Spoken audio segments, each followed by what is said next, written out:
orchestra. They're supposed to work on Monday. Not probably not Monday because it's Saturday. Okay, but we're going up the hill. Who's going to win that?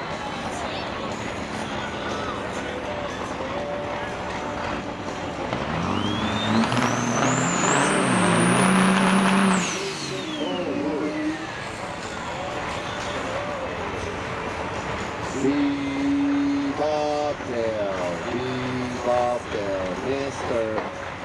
Jobin.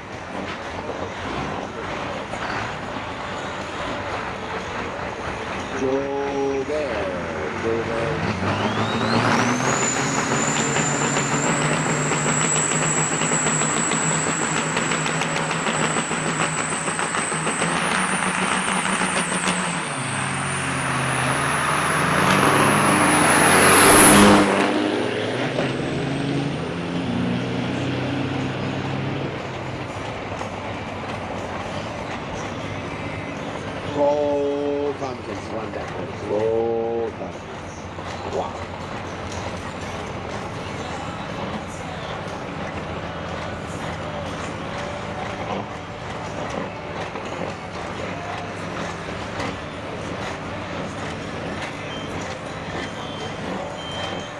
A-loaded. Mr. Richard Carr going up against Mr. Laverne Zimmerman. Mr. Laverne Zimmerman is an AIS Royal Truck Lane. The lane on the side of the control tower. Mr. Richard Carr is on the Corridor Oil Lane number 1 with his 9-speeder bit. Mr. Laverne Zimmerman did a red light at the first try. Now here's the second try. Laverne Zimmerman, Richard Carr, A-loaded.